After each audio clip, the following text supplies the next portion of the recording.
pessoal, boa tarde. Eu sou a Isabela, eu faço parte da equipe do marketing aqui da Objective. Então, eu queria primeiramente falar para vocês que todo mundo vai entrar no mudo para não atrapalhar o andamento do webinar, mas a gente tem uma um espaço aqui de Q&A, ou o próprio chat mesmo, como vocês já viram, que é sobre, para vocês poderem fazer perguntas e respostas, e a gente está respondendo no decorrer do webinar, então vocês fiquem à vontade para fazer essas perguntas nesse Q&A. Inclusive, também no final, a gente vai estar abrindo, deixando um espaço para quem quiser fazer as perguntas. Tá? E, bom, primeiramente eu queria agradecer, obrigada Cris, obrigada Marcelo por estar aqui, pela disponibilidade de tempo aí com a gente. A Cristiane, ela é conselheira consultiva na Abrint e também ela é diretora da NetServe. E o Marcelo, ele é nosso colaborador aqui na Objective, é nosso consultor de telecom. E eu passo a palavra para eles para iniciar aí esse webinar. Obrigado. Agradecer também a Cris, novamente, pela disponibilidade do seu tempo. Isso a gente sabe que é escasso. Um prazer tê-la conosco, Cris, nos ajudando. E vamos direto ao nosso assunto aqui, tratar desses tempos extraordinários em que vivemos e você, com o conhecimento extraordinário que tem, nos ajudar a entender e como tratar do negócio telecom dentro desses tempos, né? Eu lembro que em janeiro, fevereiro, eu comecei a acompanhar as notícias da Covid e tinha as estatísticas, tratavam de 200 casos lá na China e parecia algo tão distante, né, da nossa realidade. E rapidamente o cenário mudou. De fevereiro, fim do carnaval, começo de março, ela começou a chegar e de repente em março a Covid era uma grande realidade e mudou as nossas vidas. Lá em março a gente começou a ver os indicadores, bolsa caindo, o dólar disparando, e o nosso mundo parecia estar sendo alterado drasticamente. Isso gerou uma tremenda insegurança. Como você enxergou esse começo? O que foi que todo esse abalo no nosso mundo trouxe do ponto de vista do mundo do telecom, nesse mundo que te cerca? Como você enxergou a chegada do Covid ao Brasil? Vamos lá, Marcelo. Boa tarde, pessoal. Obrigada aí pela participação. Quero agradecer a iniciativa da Objective, acho que é excelente para a gente trocar ideia, para ter um bom bate-papo sobre os impactos do Covid e a nossa área de telecomunicações. Para a área de telecomunicações, o impacto foi extremamente forte, né? Eu diria que o principal impacto inicial que nós sentimos foi o impacto no tráfego, né? As redes passaram a trafegar muito mais, porque as pessoas estavam em casa, né? Então, e as pessoas também trabalhavam em casa. E os alunos estudavam em casa, estudam em casa. Então, basicamente, o primeiro impacto que nós vimos foi um pico de tráfego no Brasil de 11 tera. O pessoal do NIC-BR, que cuida dos pontos de troca de tráfego, eles explicam para a gente que o Brasil antecipou praticamente 4 a 5 meses de volume de tráfego que estava sendo esperado para esse ano. Então, nós antecipamos aquilo que, naturalmente, o crescimento da internet passaria a consumir, né? Tanto com relação à banda IP, então, internet, navegação, conferências e tudo mais, como também com relação ao conteúdo confinado, Netflix da vida e outros conteúdos desse estilo, né? Então, do ponto de vista de redes, eu diria que foi o primeiro impacto que nós sentimos. E o segundo impacto veio para cima do cliente, né? Quando a crise começou, a gente precisou priorizar os atendimentos, tanto de manutenção quanto de instalação. E uma das prioridades veio exatamente em cima do poder público, em cima dos hospitais, dos postos de saúde. Então, muitas vezes, um cliente que teria uma visita técnica no dia seguinte precisou esperar mais tempo para receber sua visita técnica por conta de ter, por exemplo, um posto de saúde desconectado ou sem a instalação adequada. Então, a primeira coisa que a gente precisou lidar com relação ao atendimento ao cliente foi esse tempo diferenciado no serviço de manutenção, no serviço de instalação. E o cliente, ficando em casa, ele fica muito mais apreensivo, né? Qualquer tempo sem internet parece uma eternidade. Então, a gente precisou fazer, digamos, uma transparência diferente ali na comunicação para que o cliente pudesse entender essas priorizações. O que a gente viu do ponto de vista de número é bastante interessante também. No comecinho da crise, o segmento móvel pré-pago reduziu recarga em 20%. Então, imagina para uma grande operadora que tem uma maior parte da sua parcela aí de receita em cima de telefonia móvel pré-pago. Então, isso é extremamente significativo. O crescimento anual dessas empresas foi extremamente impactado, principalmente em função do segmento pré-pago móvel. E, por outro lado, como a gente teve um volume de tráfego muito grande, as redes precisaram sofrer intervenções. E, por conta disso, a gente aumentou o volume de investimento gastos nessas redes. Então, o mercado fala em aproximadamente 6% a mais dos orçamentos para investimento em rede só nesse período do Covid, só nesse trimestre praticamente. Tá? Então, isso é bastante significativo quando a gente pensa que o fluxo de caixa das empresas é extremamente rígido, né? A gente não tem um volume muito grande, uma margem de manobra grande, né?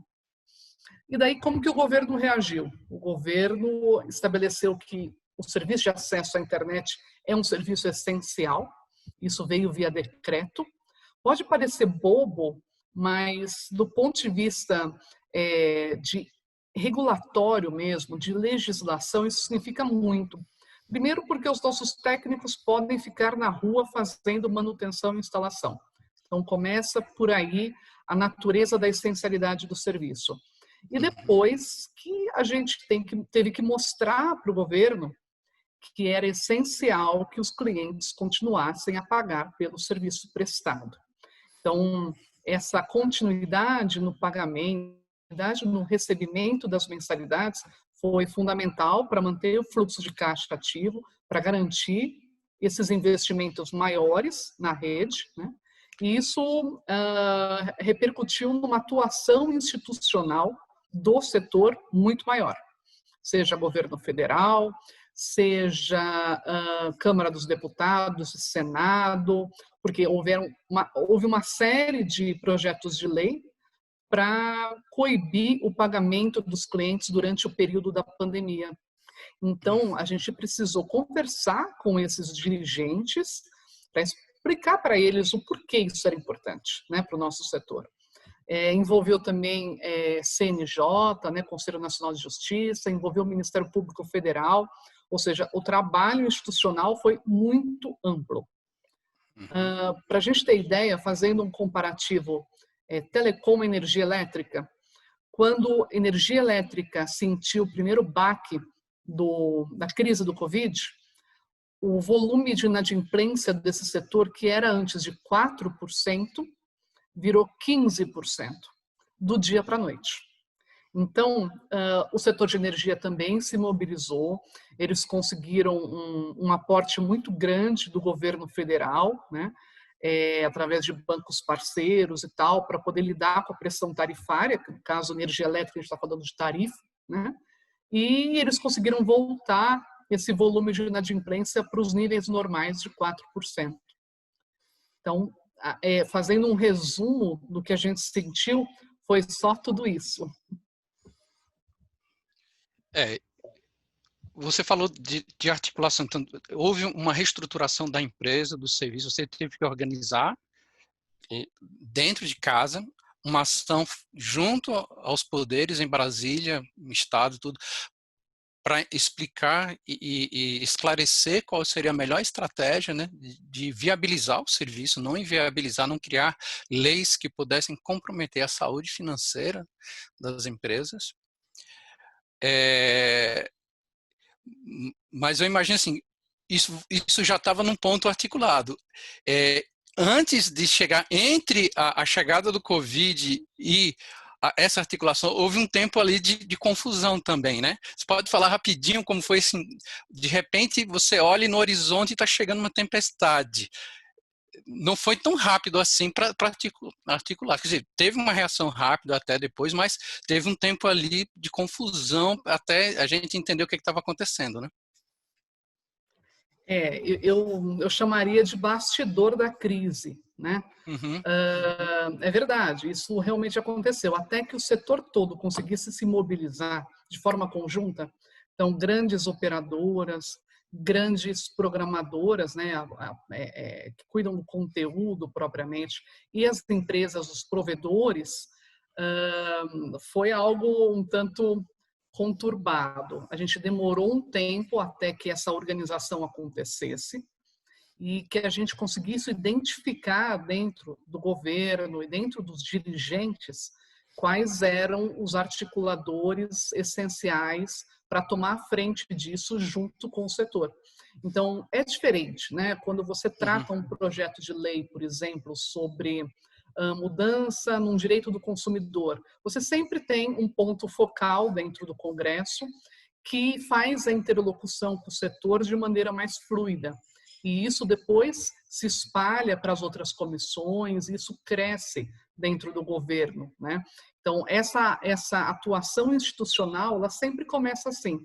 Quem é o articulador inicial e depois como que isso vai fluir dentro do governo.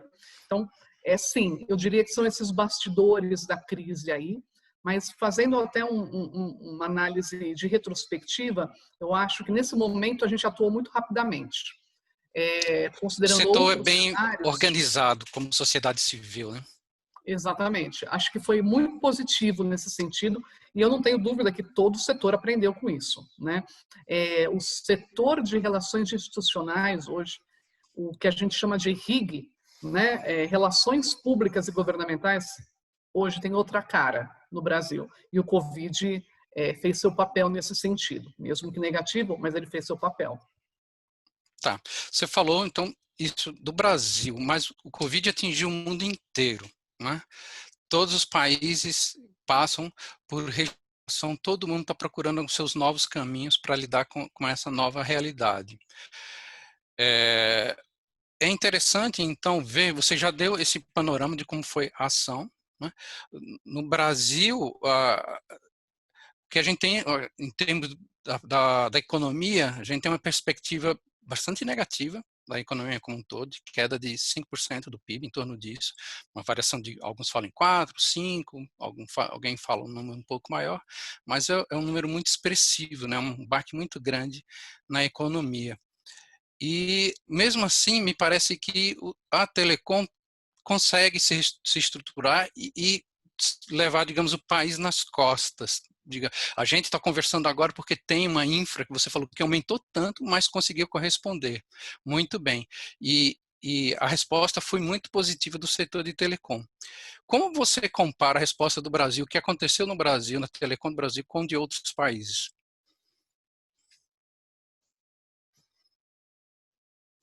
Está sem áudio, Cris. Eu acredito que o que aconteceu no Brasil foi um tanto parecido com outros locais do mundo, né? Várias empresas brasileiras, como a NetServe, por exemplo, estabeleceram um plano de ação. Esse plano de ação COVID, no nosso caso, teve uma série de itens, foi um plano bastante rico e detalhado, né?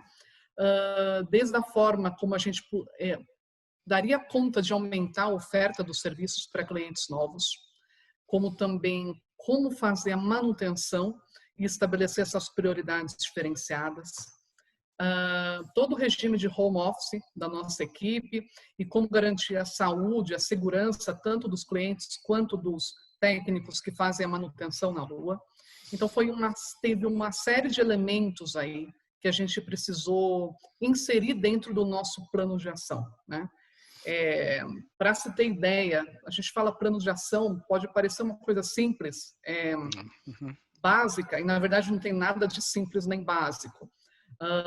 A gente delimita quais são as ordens de serviço com prioridade, quais são as regras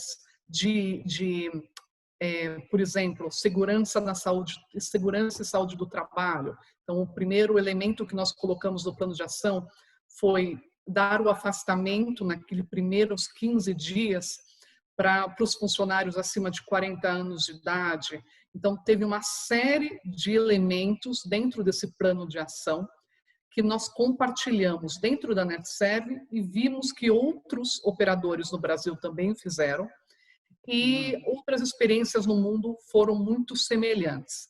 Teve uma troca de experiências muito grande. A UIT, por exemplo, que é a União Internacional de Telecomunicações, ela criou um grupo só para tratar a troca de experiências.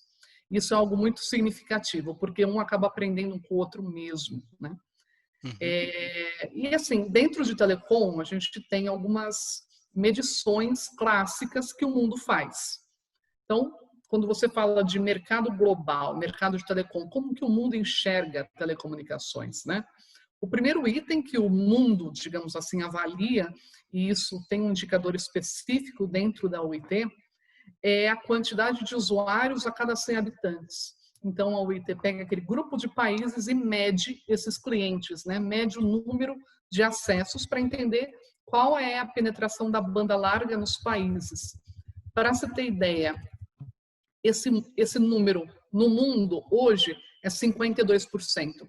Então, a gente ainda pode dizer que metade do mundo está desconectada. Pode parecer um absurdo se a gente pensa em Brasil, né? Mas, assim, metade do mundo ainda está sem internet, sem banda larga fixa.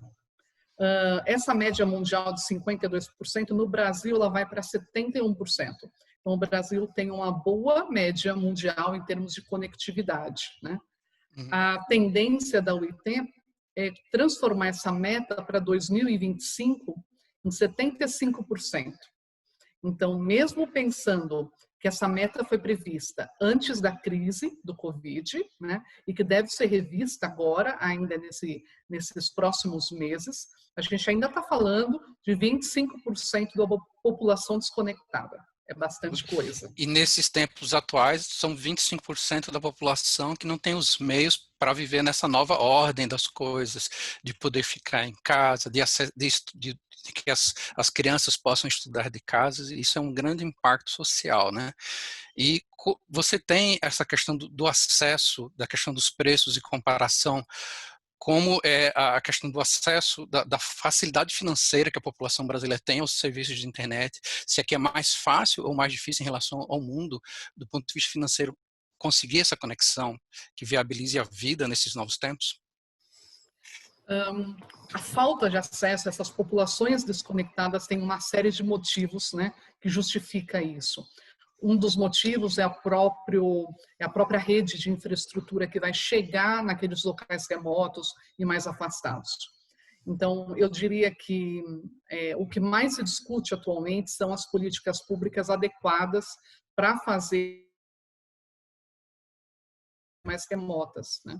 Agora, com relação aos preços de cesta de serviço, aos preços da banda larga fixa, a UIT também tem alguns números que ela coloca para a gente entender se a gente está caro ou barato perto do mundo, né? Nos últimos 5 anos, teve uma queda muito acentuada dos preços dos serviços de banda larga. Essa cesta de serviço se tornou mais barata. A UIT chama de valor por PIB per capita. Tá? Então, esse número no mundo hoje está em 3,2. A média mundial é 3,2 custo, né, PIB per capita. Se a gente for olhar o Brasil está muito bem nessa escala.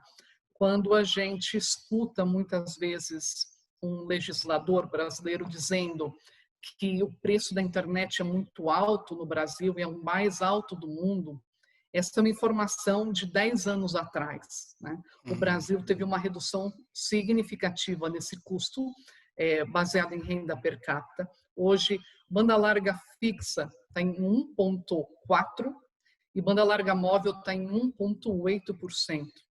A OIT fala que o ideal, do ponto de vista de uma família conseguir bancar o serviço, é que esse preço seja abaixo de 2% do PIB da renda per capita. E a gente está falando em banda larga fixa 1,4%. Então, o Brasil está muito bem nesse critério preço, né? Isso é muito positivo. E o Brasil tem algumas coisas que também são diferentes e são reconhecidas no mundo. O primeiro item, que é um ponto positivo, é a estrutura da competição do Brasil. O Brasil é repleto de provedores regionais que fazem redes capilarizadas por todo o interior, Brasil afora. Então, muito do crescimento da banda larga dos últimos 5 anos se deu em função da atuação desses provedores. E um outro aspecto é que esses provedores instalam redes de fibra. Redes de fibra elevam a velocidade média, né, dos acessos lá para cima. Então, do ponto de vista de velocidade, também foi extremamente positivo, né? Quem está fibrando o interior do Brasil são os provedores regionais, internet. Exatamente. Se não fossem os provedores, se fossem os big players, a situação agora no Covid seria bem diferente. Os acessos seriam bem mais restritos. A gente não teria, porque esses acessos permitem um funcionamento da economia mínimo, né? As pessoas tem a questão social, mas também as compras, o comércio está acontecendo muito pela internet, né? Então está acontecendo no interior via a fibra dos provedores regionais. Exatamente, Marcelo. E daí o que acontece é que, assim, os provedores, eles são líderes de market share da banda larga hoje. Então, hoje, no Brasil, a gente fala de 34 milhões de acessos. 33% disso vem a partir da iniciativa dos provedores. E banda larga fixa traz externalidade positiva, que é o que a gente chama, né? Que é justamente o que você falou. É a economia sendo movimentada. É aquela criança que efetivamente consegue ter um conteúdo educacional digno. Ou seja, assim, tem uma série de externalidades que são positivas a partir da banda larga fixa. Então, muitas vezes você vê um país que tem uma banda larga móvel extremamente densa, né? Que pega toda aquela região daquele país, todo aquele território do país.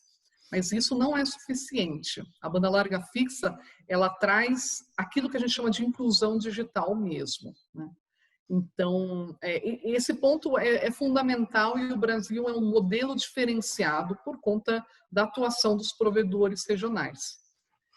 E agora, um grande problema que os provedores têm e precisam enfrentar, e todo o setor, na verdade, né, não são só os provedores, as grandes operadoras também enfrentam, é a tributação do Brasil. A nossa carga tributária consegue ser a maior do mundo, e quando eu digo do mundo, eu não estou exagerando, não é nem um segundo lugar, é um primeiro lugar mesmo no ranking. Para se ter ideia, o Brasil, a gente trata em 40,15% de carga tributária efetiva sobre o serviço de telecom. Qualquer serviço que seja de telecom. O Brasil, ele é o primeiro dessa lista. Depois do Brasil, para se ter ideia, vem a Zâmbia, com 33%. Então, bem longe ainda do Brasil. E a maior parte dos países estão na casa dos 23%. E a média mundial está em 16%. E a nossa reforma tributária tende a aumentar mais ainda essa carga tributária. Então, é um problema, a gente precisa tratar isso. O cliente, o brasileiro, ele não tem noção de que a carga tributária sobre telecom é tão alta assim.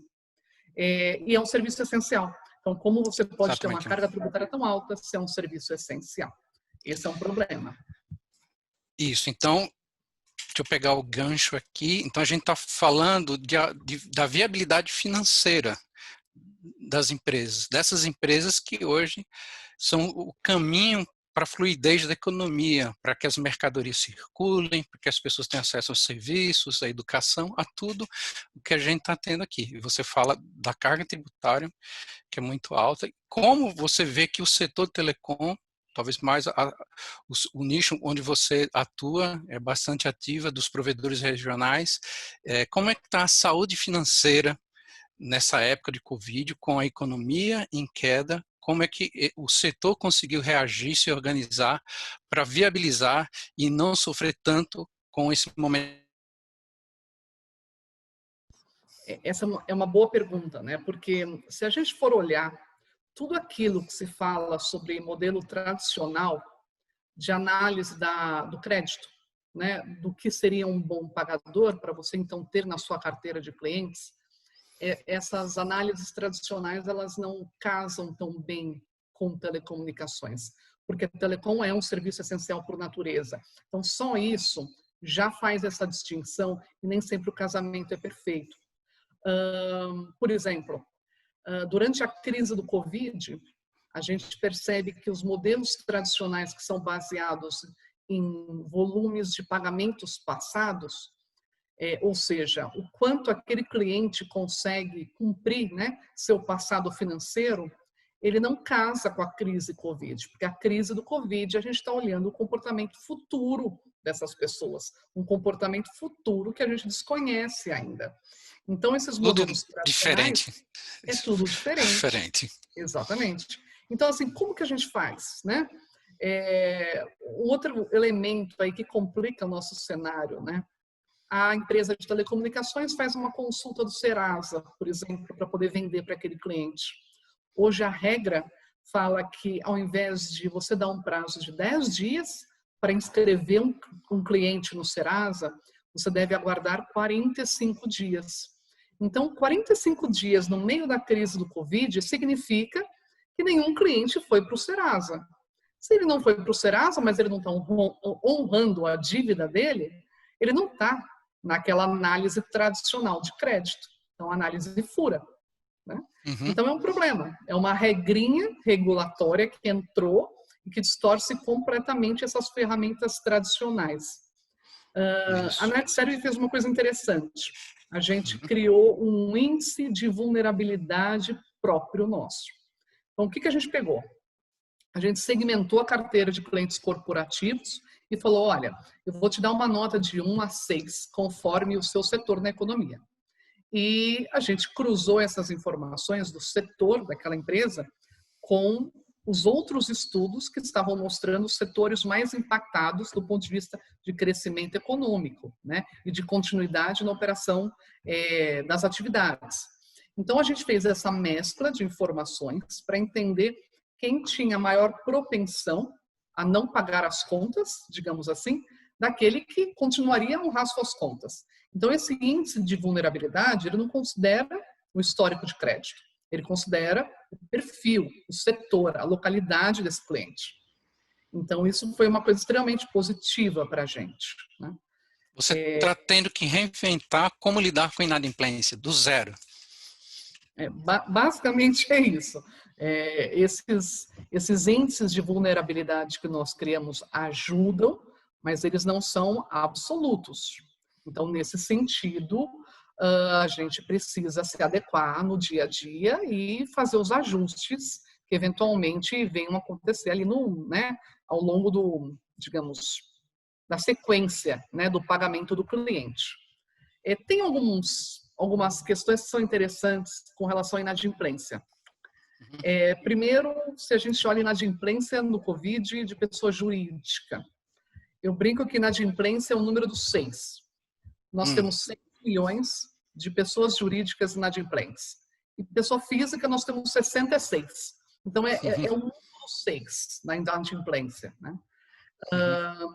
A inadimplência de pessoa jurídica é mais tranquila de explicar porque você tem o aumento do crédito dessas empresas, por um lado, e o crescimento econômico abaixo do esperado durante a crise. Então, essa conta não casa, a empresa fica inadimplente. Né? Quando a gente olha o volume de inadimplências, o setor de serviços é o mais prejudicado. Então, o telecom está dentro do bolo de setor de serviços. Então, mais da metade das dívidas de clientes PJ são relacionadas ao cumprimento de obrigações do setor de serviços. Agora, quando a gente olha pessoa física, daí o cenário é diferente, né? Abril foi o ranking maior que nós já tivemos de inadimplência com relação à pessoa física, né? Hoje em dia, a pessoa física normalmente atrasa 3 contas e meia dela, né, da pessoa física, da pessoa, e chega a mais ou menos 2 credores. Essas 3 contas e meia normalmente se dividem em 2 credores. Ou seja, você tem o cenário típico do telecomunicações em que o cliente é bloqueado com 2 contas abertas, pendentes. Então, esse é um cenário clássico de telecomunicações, por conta de data, de lote, etc., né, de faturamento. Quando a gente olha o bolo de inadimplência de pessoa física, telecomunicações tem 11% desse mercado. É muita coisa, pensando que é um serviço essencial, né? Então, logicamente, as pessoas devem mais para bancos, então estão mais na casa dos 50% banco, mas telecomunicações 11% é um absurdo. E se a gente soma esse número volumoso de inadimplência com os detalhes de churn dentro das empresas de telecom, o cenário é mais complicado ainda, né? O que a gente fez dentro da NetServe? A gente pegou esse índice de vulnerabilidade da carteira corporativa e a gente estabeleceu regras, tanto de descontos quanto de diferimento de faturamento para algumas cadeias específicas. Então, corporativo ia de 1 a 6. 1 era o pior grau, era o maior risco. E daí a gente, para esse cliente, por exemplo, de grau 1, a gente mesclava desconto com diferimento. Um cliente de grau 5, por exemplo, a gente concedia só diferimento. Então, assim, a gente conseguiu mesclar uma política de flexibilização para pagamento de PJ, né, de pessoa jurídica, durante a crise do Covid. Isso faz a gente conseguir ter retenção desses clientes na base, que é fundamental. E agora uma pergunta que todo mundo deve ter curiosidade é: você ficou satisfeita com o resultado do seu trabalho? Os números foram positivos para a NetServe com a reengenharia que você fez desse processo? Com certeza, sim. Acho que foi uma conquista, né, Marcelo? Ao longo desse período de Covid, a gente não imaginava que fosse ter tanto crescimento que nós tivemos, como também a capacidade de tratar adequadamente esses números de churn. Eu acho que foi uma conquista do nosso grupo, né, das pessoas que trabalham dentro da empresa. Não é simplesmente as regras que são criadas ou a política que é feita. É o trabalho no dia a dia de cada um da equipe, desde a venda do cliente, a retenção desse cliente na base, a cobrança, a manutenção desse cliente. Então, tem uma série de processos e uma série de pessoas, na verdade. Eu não sou muito fã do nome processo, eu gosto de dizer pessoas que estão na lead, dentro daquele fluxo, digamos, de operação, e que garantem o cliente no final do mês, pagando, né, dando receita para a empresa e fazendo a empresa crescer, indicando novos clientes e por aí vai. Eu gostaria de, mais à frente, aproveitar da sua consultoria para entender como isso funcionou, mas antes disso, dar um passo atrás. No começo você falou bastante da articulação do governo, né, das entidades de telecom junto ao governo, e o governo tem presença muito forte através do regulatório dentro da telecom. E você falou de ações de o que você teve que fazer de reengenharia na sua empresa para atuar? Como é fazer toda essa reengenharia, se adaptar aos tempos do Covid dentro de uma área que é tão regulamentada pelo governo? Você não pode, por exemplo, a questão da régua de cobrança, da comunicação que você tem com o assinante, tudo controlado, espaço, você tem pouca margem de manobra no que você faz, o momento de corte do sinal, envio para a agência de cobrança. Como é atuar num momento tão difícil com tão pouca margem de manobra? Hoje, todas as regrinhas que estão cercando aí o serviço de telecomunicação são feitas pela Anatel. O conjunto dessas regrinhas que a gente está falando aqui é o Regulamento Geral do Consumidor, é o RGC, que a gente chama, né? O RGC ele foi muito positivo, por um lado, simplificou uma série de regras, garantiu alguns direitos dos consumidores, mas, por outro lado, ele foi negativo, porque ele, de certa maneira, estimulou a inadimplência dos clientes, porque ele estabelece regras bastante amplas para aquele cliente que não quer pagar em dia. Então, hoje, um cliente leva até 45 dias para ter seu serviço bloqueado. Isso é um prazo muito extenso, né? Para a empresa de telecomunicações é um prazo muito extenso. E daí o que acontece? Você passa a ter uma mudança na lógica do fluxo de caixa dessas empresas. Por quê? O cliente antigamente, antes do RGC, antes dessas regras, ele costumava atrasar o boleto de 7 a 10 dias. Hoje, ele reage ao bloqueio. Quando o serviço é bloqueado, ele passa a pagar. Isso é péssimo do ponto de vista de desgaste da relação empresa-cliente. Então, você considerar que aquela empresa que está prestando o serviço vai vir a receber, por exemplo, em 35 dias do vencimento, depois que já bloqueou o cliente já passou pelo estresse do bloqueio, isso é péssimo a longo prazo do ponto de vista de retenção. Porque o cliente tem um ciclo de vida dentro da empresa. E todos esses momentos de atrito, por exemplo, um bloqueio, são momentos prejudiciais a essa relação. Esse é um dos motivos, o churn da empresa, qualquer empresa de telecom, ter um churn alto, se a gente olha para outros segmentos do mercado. Porque a relação empresa-consumidor, ela resta desgastada em função desses eventos, né? Então, isso é muito negativo. O que a gente pede, a gente solicita, na verdade, né, com a revisão desse regulamento para a Anatel, para ela melhorar, ela adequar essas regras de cobrança, bloqueio, suspensão, para ter primeiro para ter uma garantia de uma atuação melhor do setor de telecomunicações na visão da grande massa de consumidores, né?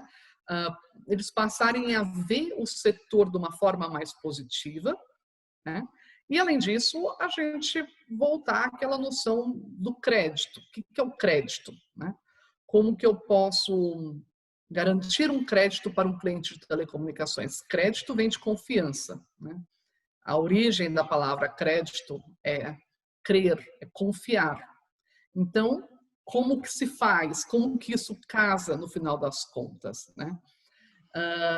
A gente percebe que o cliente de telecomunicações ele está muito sujeito a uma análise mais comportamental do negócio e da fruição do serviço.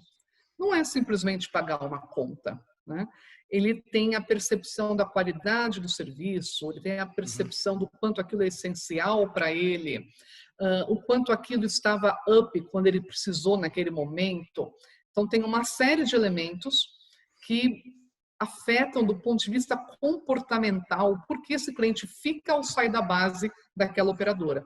Então, toda vez que você consegue trabalhar e identificar quais são esses eventos, né, que prejudicam ou que interferem no ciclo de vida desse cliente e pode levar esse cliente a sair da base, a um churn, isso é fundamental. Então, o nosso trabalho, principalmente no início da crise, foi conseguir identificar esses eventos, conseguir identificar essas situações mais críticas, que não necessariamente eram iguais a antes antes da crise.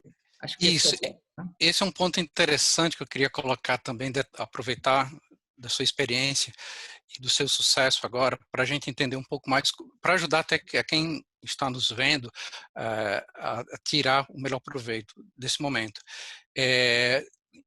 Agora está mais claro, você já fez e teve sucesso, mas antes, em algum momento, isso deve ter sido uma tremenda dúvida para você, porque você poderia ter, imagino aqui, passa pela minha cabeça dois caminhos. Você podia atuar mais nessa linha de crédito, que é, ok, eu vou atuar, vou dar mais crédito para segurar a minha base. Estou preocupado com o meu tamanho, não quero perder a minha base de assinantes, mas isso aí você vai mexer com as suas reservas, você vai gastar dinheiro, né?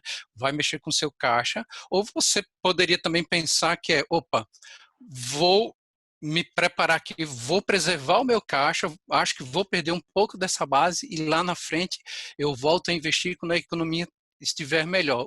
Qual foi o momento ali que você enxergou qual era o caminho? Como você conseguiu decidir entre segurar o seu caixa ou oferecer crédito para segurar a base e ter esse retorno agora nesse momento com sucesso? A gente tinha um número em mãos já calculado, que era quanto custa manter um cliente na base e quanto custa adquirir um novo cliente. Hoje, dentro da rede da NetServe, o nosso custo é 30 vezes menor para manter o cliente na base do que adquirir um novo. Para você ter ideia, esse número 30 vezes menor, ele é mais ou menos compatível com o mercado, né? O Canadá, que é um mercado super maduro, fala em 50 vezes menor. O Reino Unido, por exemplo, que tem uma agência tão forte quanto a Anatel, que é a Ofcom, fala em 15 a 20% da receita daquela empresa é usada para manter o cliente, sendo que, se a gente fosse comparar, 15% é usado da receita, né? É usado para investir em novas redes. Então, novas aquisições de clientes. Ou seja, o custo para se manter o cliente não é tão alto assim. Diante desse número, né, a gente conseguiu escolher. Então, a escolha foi: vamos cada vez mais dar um jeito de manter esses clientes na base a todo custo. Então, aquele índice de vulnerabilidade que serviu para a PJ foi extremamente positivo. A gente está colhendo hoje os resultados.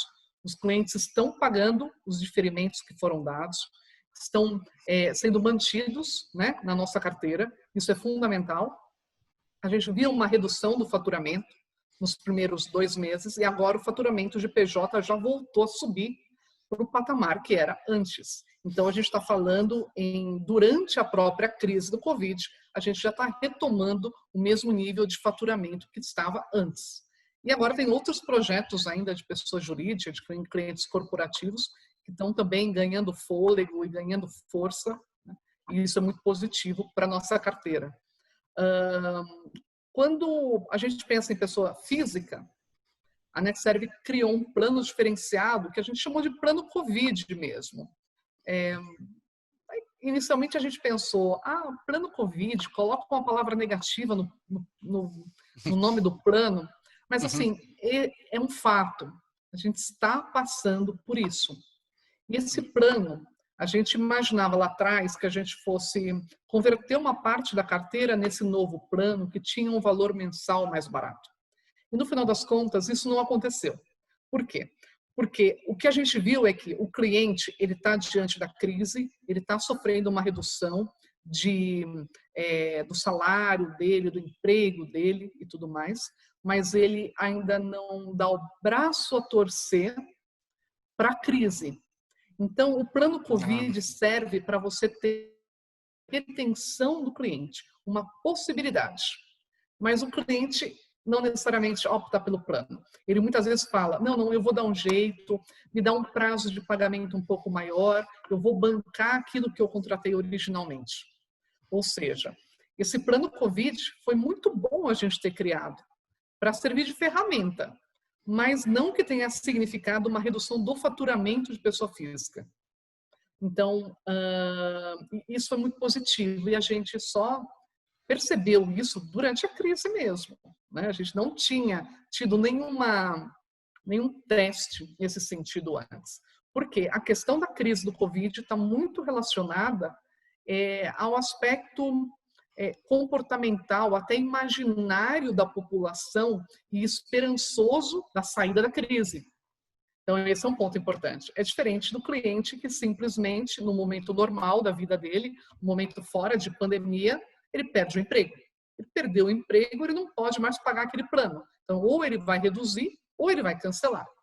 Não, a crise não é perder o emprego. A crise é uma situação que vai passar. E o brasileiro acredita nisso e isso, na verdade, é muito positivo para os negócios, né? Todos eles. Aí, o que eu estou imaginando agora, tentando entender, tentando me colocar dentro da sua operação, como você estava atuando lá, você teve toda essa percepção do cenário, do mercado, mas você não consegue tomar decisões se não tiver números. Né? Então, como foi? Você deve ter uma quantidade boa de números para avaliar da sua base, de como está a sua operação, como foi que você conseguiu, de onde foi que você pegou, quais foram os números relevantes que você extraiu da sua operação e que você conseguiu dar inteligência a esses números? Como foi esse processo? Ou as pessoas, como você gosta de falar? Assim, o principal número que eu olho é o churn. Por quê? Porque para mim o churn é muito mais do que olhar um número de inadimplência ou de cancelamento de clientes. Muito mais do que isso.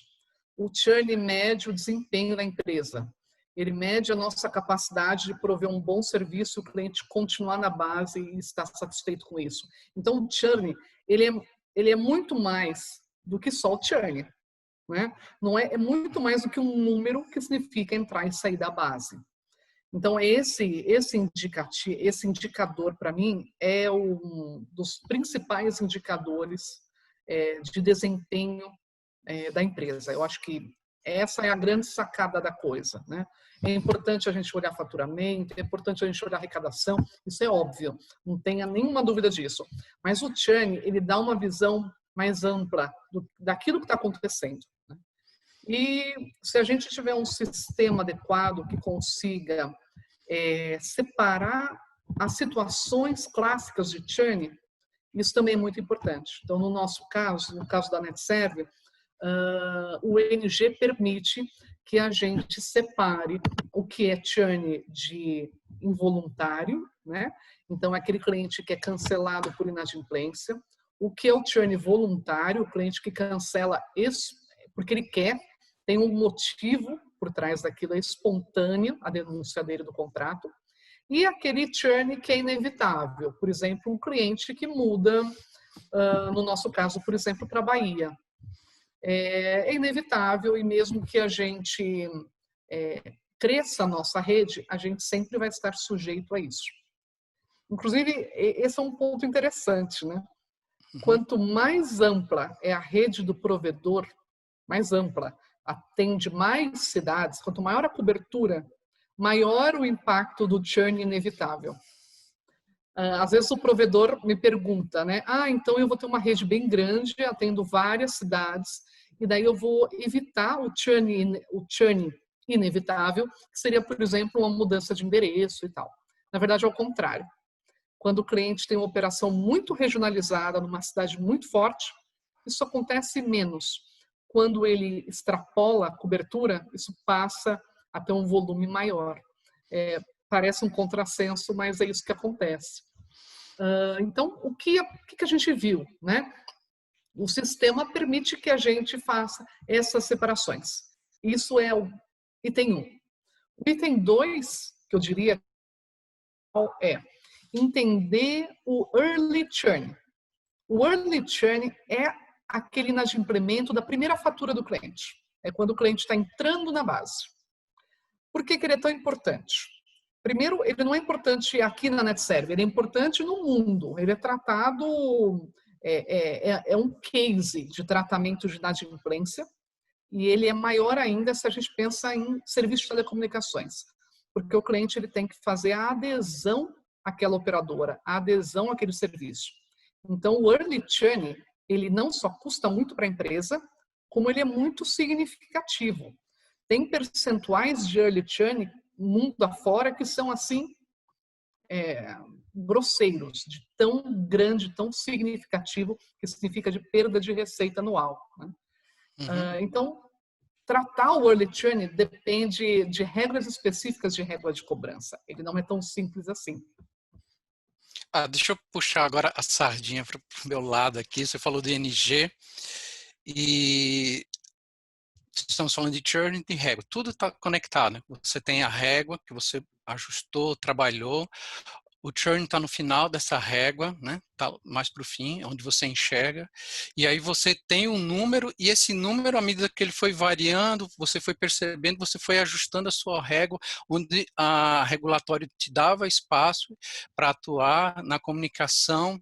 E dentro do NG você conseguiu, então, ter todo esse fluxo, desde fazer o operacional, ver o churn, analisar, voltar e regular a sua régua de novo para ela conseguir atuar corretamente e manter o seu assinante na base? O que eu diria que faz toda a diferença do NG é que a régua de cobrança, ela não é só cobrança. A régua de cobrança é muito mais do que isso dentro do NG, porque ela é clara, ela é transparente, ela é rica o suficiente para a gente entender as etapas da vida do cliente e como cada cliente reage diferentemente a um tipo de cobrança. Por exemplo, tem clientes dentro da nossa carteira que só reagem a torpedo de voz. Tem uma outra parte dos clientes que só reage a envio de e-mail de cobrança. Quando você faz os ajustes, você percebe depois a reação do comportamento da base. Exatamente. Então, a régua de cobrança, ela permite que você segmente a sua carteira, você coloque regras específicas para aqueles clientes, porque você sabe que eles vão ser sensíveis mais ou menos àquele tipo de iniciativa, digamos assim, né? E você trabalha essa sensibilidade do cliente e você ajusta isso dentro da régua. A régua, ela é uma das formas de contato com o cliente, de interação com o cliente, relacionamento. Então, se aquilo não for parametrizável o suficiente, ela vai ser simplesmente uma cobrança. E no NG a gente consegue ir muito além disso. A régua está longe de ser só cobrança. Ela é um elemento de desempenho mesmo da empresa. Ela possibilita algumas estratégias diferenciadas desse relacionamento. E, além disso, ela permite uma transparência diferenciada na bilhetagem do cliente. Por que eu falo bilhetagem, né? Eu gosto da palavra bilhetagem porque eu acho ela o mais certinho para a gente entender o que é o faturamento recorrente. O faturamento recorrente dentro de telecom, ele é um bicho complicado, né? Você olha as linhas da sua conta e ela é muito complexa. Se aquilo não for muito claro, muito transparente, o que eu estou cobrando, quanto custa, qual é o período, se ficou bloqueado, liberado, se teve prorata ou não, o cliente bate o olho, ele não entende e aquilo é um dos principais motivadores do early churn. Então, se você não tem isso muito claro na bilhetagem e também na própria régua, você aumenta o seu early churn e isso vai subir o seu churn lá para a lua. Você está vendo a fatura que chega para o assinante como parte do seu produto, do que você está entregando. Sim. Não é só o sinal de internet. A fatura é parte do produto também. Exatamente. A bilhetagem, ela tem que ser vista como parte do relacionamento. Eu acho que isso é fundamental. Tá. Quando você começa a entender dessa forma, você dá valor para o dinheiro do cliente. Essa que é a verdade. Então, se é R$1 a menos ou R$1 a mais, não importa, é R$1. Então, quando você passa essa preocupação para o cliente, ele vê a empresa, ele passa a enxergar a empresa de forma diferente. Uma das grandes críticas do passado às cobranças, né, de telecomunicações era exatamente a falta dessa transparência, a falta dessas linhas melhor claras e mais esmiuçadas das contas. Então, o NG ele permite que a gente tenha essa transparência e tenha esse detalhe, esse cuidado com o dinheiro do cliente e com o nosso, lógico, diretamente. Sim, claro. É uma consequência, né? É tipo tentar seguir dois rumos muito diferentes numa mesma pergunta, ver se a gente consegue abarcar isso, que é, quando nos conhecemos lá, a gente trabalhou na implantação do NG, na NetServe, e você tinha um outro sistema. Uma primeira parte da pergunta é, você acha que você conseguiria ter o desempenho, essa flexibilidade, essa atuação que você teve hoje com o sistema anterior ao NG? Era possível fazer o que você fez hoje e ter esse resultado tão positivo? E como é que você enxerga o futuro da NetServe, do mercado de telecom, nesse cenário que é ainda tão incerto e tão difícil de atuar? Duas perguntas difíceis. Vamos lá. Começando da primeira, tentando começar pela primeira. Eu vi a perguntinha aqui, né, da Adriele. A régua de cobrança, ela não é uma régua de cobrança, ela é uma régua de relacionamento, tá certo? Eu acho que esse nome tá perfeito. Porque é isso mesmo, né? Ela é muito mais do que uma régua de cobrança. E o que o NG permite, ele permite que eu faça eu chamo de data mining, né? E esse data mining dentro da NetServe, muitas vezes a nossa equipe não tem noção de que isso acontece no dia a dia, porque nem tudo aquilo digamos, é conversado no detalhe, né? Mas hoje a gente faz um data mining dentro da NetServe que depende do NG, que se baseia numa segmentação da carteira, né? A gente separa a carteira conforme alguns critérios e, além disso, alguns critérios que identificam alguns comportamentos. Por exemplo, maior ou menor grau de inadimplência é um dos critérios, ou maior ou menor grau de consumo é outro critério, e por aí vai. E a gente também consegue classificar os eventos para entender se aqueles eventos são eventos de predição da inadimplência. Então, são duas formas diferentes, né, que a gente trabalha os dados que vêm do NG e que são, de alguma forma, relacionados aí à régua de cobrança, que é essa segmentação da carteira em si e a classificação desses eventos também. Isso permite que a gente olhe o ciclo da vida do cliente de uma forma muito mais rica. E o cliente vai também, indiretamente, né, ter uma percepção maior sobre a qualidade do atendimento dele. Então, assim, nós temos pessoas, né, que lidam, por exemplo, com clientes SLA. São clientes diferenciados, são clientes que exigem um nível de serviço diferente. Isso é um processo, ou melhor, uma pessoa dentro da equipe que lida com isso. É fundamental, né? E dentro desse exemplo, eu posso citar diversos.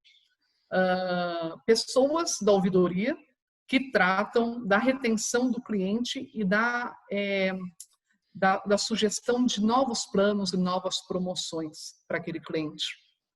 Tem alguns estudos que mostram, por exemplo, e a gente, no final das contas, são pessoas que atuam com competência e com base em inteligência anterior. A inteligência anterior vem tanto da formação da pessoa quanto dos dados que a empresa tem. É um casamento obrigatório. Então, por exemplo, tem um estudo feito sobre TV por assinatura que mostra que o cliente da TV por assinatura só paga em dia se ele estiver atrelado a uma promoção, se ele estiver atrelado a um tipo de desconto. Passou o período da promoção do desconto, não é em função do aumento do valor do plano, é porque ele perde a percepção daquele benefício e daí ele deixa de pagar em dia. Então, tem um estudo muito rico que mostra isso para a TV por assinatura.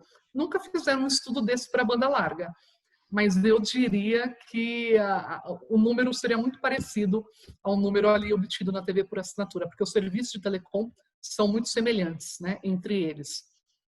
Então, esse é um exemplo, né, MPB, de como a gente consegue obter os dados hoje do sistema e tratar isso de forma diferenciada e fazer chegar na nossa equipe para eles terem uma atuação específica. é um tripé, diria, né? Eu entendo. Respondeu a primeira parte da pergunta, a segunda parte do futuro. Mas antes, deixa eu colocar uma outra perguntinha aí no meio do caminho. De todas as ações que você tomou nesse tempo do Covid, alguma te marcou mais? Alguma você achou que foi mais decisiva para ter sucesso com os números? Assim, o que me chama a atenção nesse Covid foi a negociação de dívidas com cliente pessoa física, com aquela ideia do plano Covid, que ele não quer o plano Covid, ele quer uma negociação. Ele quer uma negociação com prazo estendido de pagamento. Então, é um aspecto comportamental diferenciado aí para a pessoa física. Isso eu acho que é algo que chama bastante atenção. Isso do lado de pessoa física. Do lado de pessoa jurídica, foi o sucesso, eu diria, né, desse índice de vulnerabilidade que foi criado com as regras específicas, seja de desconto, seja de diferimento, para conseguir manter esse cliente na base. E agora, mesmo antes da gente acabar a crise, esses clientes já voltam a pagar, inclusive contratar serviços novos, até, Legal. do jeito como estava antes. Ou seja, você usou o seu dinheiro da melhor forma possível, no lugar onde o retorno é. Você não gastou a mais. Uma decisão errada poderia ser dar crédito onde não era necessário crédito, né? Exatamente, exatamente. Onde aquele crédito seria, o resultado dele seria nulo para a gente. Acho que esse que é o ponto, né? Nós usamos o dinheiro da melhor forma possível. Eu acho que o resumo da coisa é por aí, né? Como usar da melhor forma possível o dinheiro que você tem ali disponível. O dinheiro do caixa e o dinheiro que vem dos clientes, né? São as duas fontes, não tem outra, né? Sim. Quando você me perguntou sobre os resultados finais, né? Os resultados da NetServe, tem alguns números legais que eu acho que a gente pode falar. E daí isso vai dar, inclusive, possibilidade de um provedor que esteja vendo o nosso webinar conseguir comparar a sua empresa com aquilo que se fala do mercado. Acho que isso é positivo, porque essa troca de experiência tem que ser por esse caminho mesmo. Então, tem um número, por exemplo, que o mercado fala, né? Qual é o EBITDA de telecomunicações? Hoje, a gente tem alguns números. A gente tem o EBITDA dos países da América Latina, por exemplo. Dentro de telecom, o EBITDA desses países estão na casa de 40% a 50%. Isso é um EBITDA alto, perto do resto do mundo. O EBITDA da TIM, por exemplo, aqui no Brasil, é o maior de todos. Ela tem um resultado muito avassalador com relação ao EBITDA. O EBITDA dela está em 49%, é muita coisa. O da Vivo, por exemplo, que é um bom EBITDA, está na casa dos 39%. Então, muitas vezes vem um provedor e fala, eu tenho 60% de EBITDA. Tem alguma coisa errada nos números, tem alguma coisa errada no cálculo, porque o EBITDA da América Latina já é muito acima do mercado mundial. A NetServe hoje tem um EBITDA de 39,7. Eu destaco o 0,7 porque para mudar de 0,5 para 0,6, de 0,6 para 0,7 é algo doloroso, né? Não é fácil. A gestão que isso envolve é muito grande. Então, hoje o nosso EBITDA está em 39,7 e aumentou ao longo desses últimos 6 meses. Outro número que o mercado trata, né, o do churn mesmo. O churn em telecomunicação é um churn alto, por natureza, em qualquer canto do mundo. A diferença é o churn de um serviço para o outro, do móvel, pré-pago, pós-pago, banda larga fixa, TV por assinatura, isso sim tem variação, né? Mas se a gente pensar em banda larga fixa, a gente está falando de um churn mundo que vai de 3% a 5%, mais ou menos, e um churn Brasil, banda larga fixa, que hoje está em 3,7%. Eu peguei as principais operadoras e fiz uma média e considerei outros dados que eu tenho do mercado também dos provedores. Então, hoje um churn brasileiro em banda larga fixa está em 3,7%. O churn da NetServe já foi maior do que isso, já foi 4,1% no passado. Hoje, nosso churn está em 2,17. É um churn excelente. Excelente mesmo. E isso mostra Parabéns. essa capacidade de relacionamento com o cliente, né? Uhum. E se a gente olha um terceiro número que é importante também, crescimento, né? Qual que é o crescimento anual de empresas de telecom que atuam no setor de banda larga, né? Na prestação de serviço de banda larga fixa? O crescimento anual médio dos últimos 5 anos tem sido na casa de 3 a 4% das empresas. Para se ter ideia, a banda larga fixa teve um crescimento significativo para várias empresas, inclusive grandes operadoras, no segmento banda larga fixa. Nos outros segmentos, teve uma queda acentuada. TV por assinatura, pré-pago, móvel, teve uma queda realmente acentuada. Diferenciando a internet, Diferenciando banda larga como serviço serviço essencial. Exato. Então, para você ter ideia, nesse período da pandemia, a TIM, que é uma empresa otimizada em resultados, ela fala em 10,8% de crescimento. A Vivo, que está mais na média, digamos assim, ela fala em 6,7%. A NetServe teve um crescimento de 10,58%, só no período da Covid. Ou seja, realmente foi um bom resultado.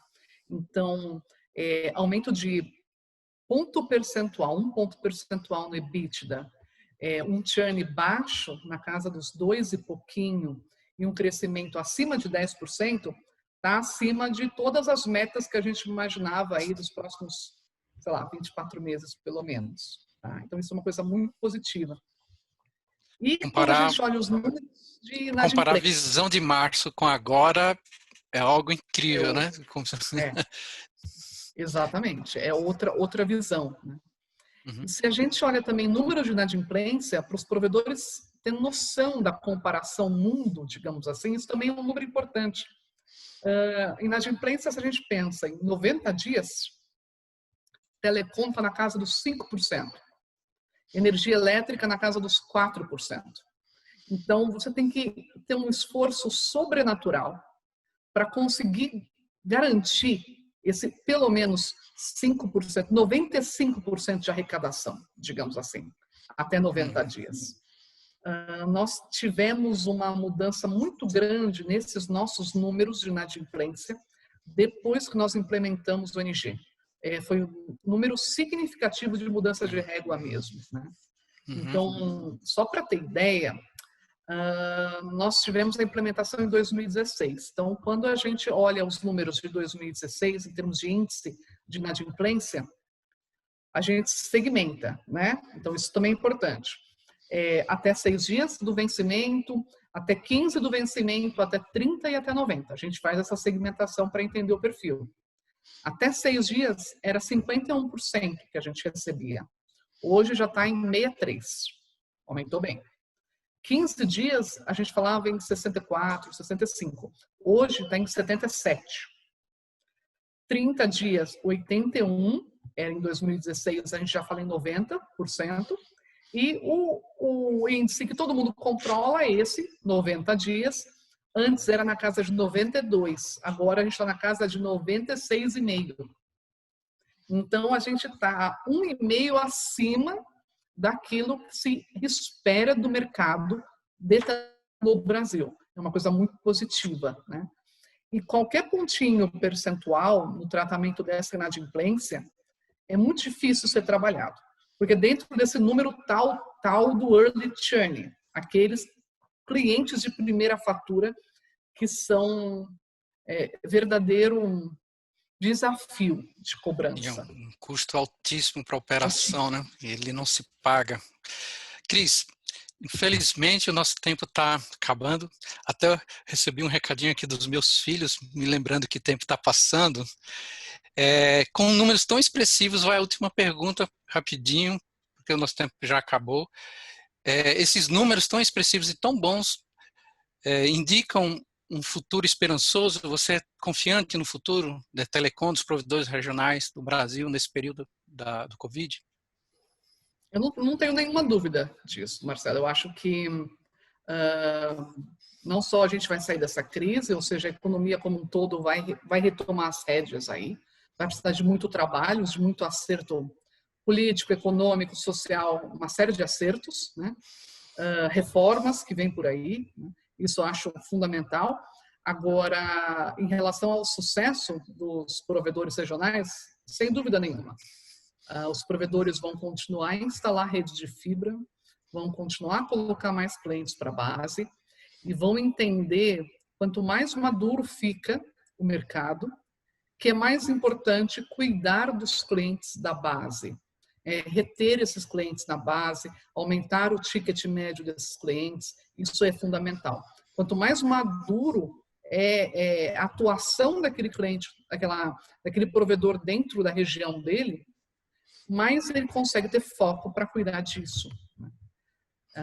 Então, eu não tenho dúvida que eu sou uma pessoa otimista por natureza. Otimismo com sabedoria. Isso é muito bom. Cris, foi um imenso prazer. Uma pena ter que encerrar agora. Eu devolvo o controle aqui para a Isabela. Foi um prazer, uma aula, muito proveitoso conversar com você. Obrigado. Uma boa noite. Obrigada, NTV. Cris, só antes da gente finalizar, eu deixo aberto também aqui para as perguntas. Você vê, o pessoal a Adriele já acabou mandando uma pergunta antes. A gente recebeu também aqui uma pergunta do Luciano, falando qual o nome do programa ISP comentado e usado. Oi, Luciano, obrigada pela pergunta. A NetServe, ela usa o NG.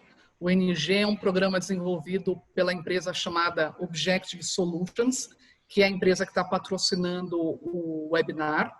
É um programa muito focado, é um sistema muito focado na bilhetagem, mas ao longo dos anos aí ele evoluiu muito para prover tudo aquilo que o provedor precisa. Então hoje a gente tem 100% da nossa operação dentro do NG. E isso é fundamental para conseguir esses dados, para conseguir esse crescimento que a gente mostrou. E a Bárbara também perguntou aqui se o conteúdo ficará disponível. Sim, Bárbara, a gente vai compartilhar com vocês a gravação, tá, desse webinar, e vocês vão estar recebendo aí por e-mail para poder acessar sempre que quiserem. Uhum. Mais alguém? Tem alguma pergunta? Eu acho que abriu aqui uma pergunta. Qual o tamanho da base de clientes? Os números são restritos, né? A base de cliente da NetServe é uma empresa de médio porte. A gente opera no estado de São Paulo. Metade da nossa base é cliente corporativo. Uma boa parte dessa base também é poder público, né? Então a gente tem uma carteira que mescla bastante. E a nossa oferta de serviços hoje, ela é de banda larga e de telefonia fixa. Provedor regional típico, né? Mas que tem uma atuação bem profissional, uma atuação muito forte aí na região 11, região 19, região 15 do estado de São Paulo. Ok, mais alguma pergunta?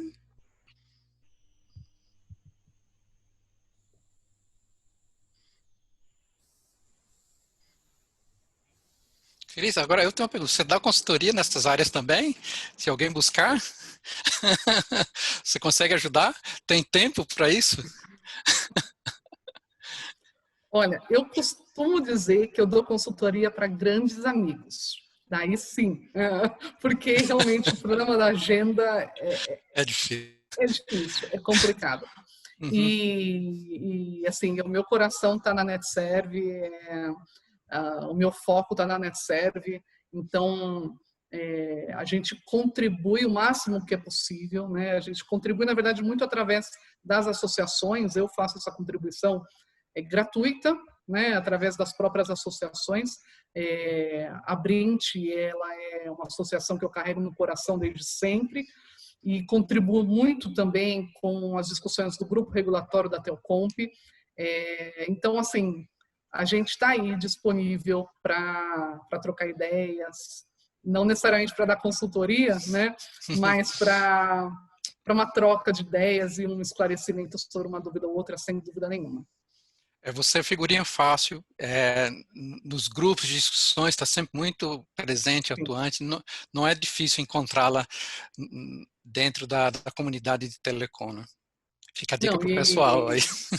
E faz parte, né? Eu acho que o conhecimento não pode ser restrito, é isso que eu vejo, né? Pelo menos eu não sigo essa linha, né? Então a gente está aí para o que precisar. Muito bom. O que a gente tenta também sempre compartilhar aí o conhecimento para todo mundo, disseminar, né, nosso conhecimento. Bom, gente, o nosso tempo realmente esgotou. Eu queria agradecer muito a Cris e o Marcelo pela disponibilidade novamente, por estar aqui com a gente. Como eu falei, eu vou disponibilizar para todos os participantes e os inscritos que receberam esse link, essa gravação. Eu agradeço muito. O pessoal pode compartilhar também, né? Pode, fiquem à vontade. Eu vou subir no YouTube, eu compartilho com vocês. Queria agradecer muito aqui todo mundo que ficou até o final. A gente teve um pessoal aí bastante engajado. E é isso, vamos programar o próximo e a gente se vê. Eu queria agradecer vocês. Obrigadão, viu, gente? Tchau, tchau. Obrigada, tchau, Isa. boa noite. Tchau. Foi um prazer. Tchau, gente. Tchau.